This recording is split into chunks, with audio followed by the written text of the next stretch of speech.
Hello. I wanted to talk to you about the star system when it comes to racism. This is a system to help white people, especially, but really anyone, respond when you hear something that is racist, when you hear a microaggression, when you hear something that's inappropriate or possibly hurtful or damaging.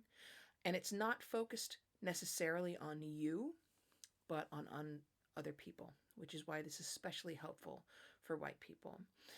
The first thing I'd want to say is how important it is that if you are white, that you speak up during these times when you hear things that are inappropriate or possibly racist or discriminatory. Um, there is strong research that shows people of color are actually punished when they speak up about these kind of things.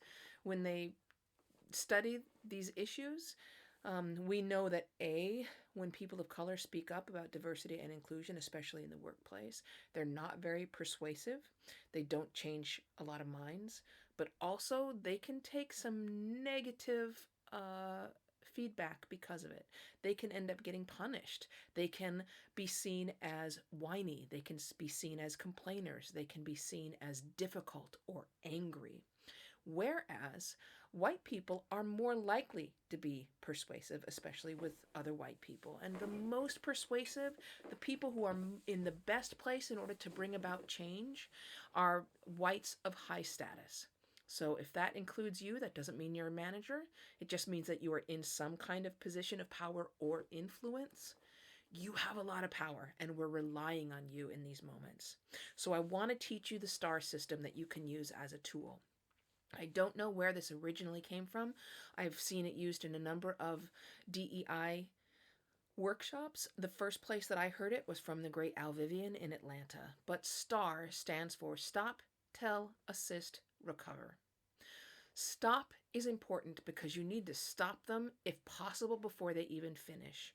You should interrupt that negative thing that they're saying and prevent them from finishing the thought.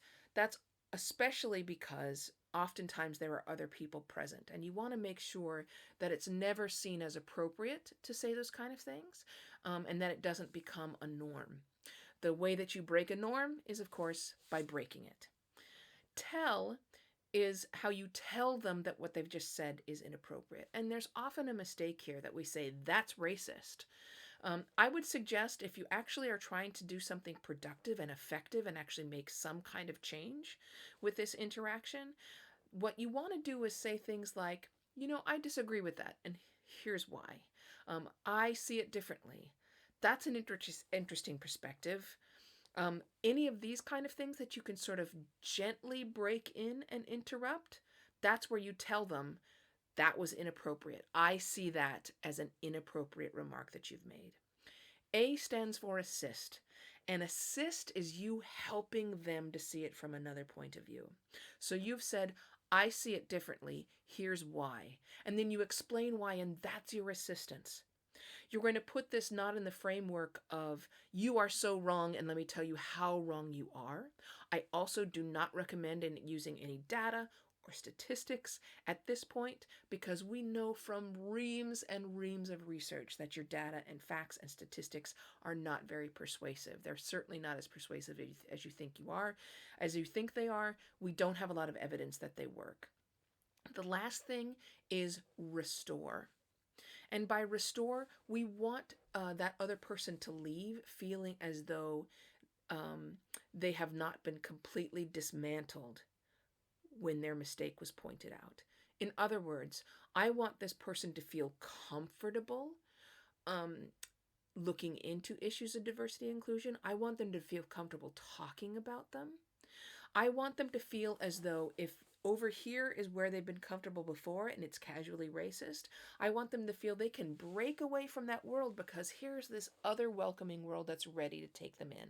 And that is the world of compassion and awareness. So we're going to restore them. We're going to make sure that they know, I don't think you're a bad person. I think that you made this mistake, or you said this thing, which is not great to say, but I'm so glad that you talked to me about it. Just as a point of caution here, I am not talking about cases in which someone says something virulently racist, threatening, intimidating, insulting. Um, and when they're insulting me, there should be some form of mutual respect between you before you intervene. And that's true across the board.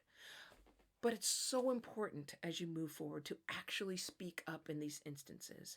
And we know that one of the things that prevents white people, especially, from speaking up when they hear things that are inappropriate, damaging, discriminatory, is this lack of psychological standing, this lack of feeling that you should or you have the right to speak up. So let me just tell you, you have the right to speak up. I want you to speak up. And when you do speak up, stop, tell, assist, and then restore. Star. Good luck.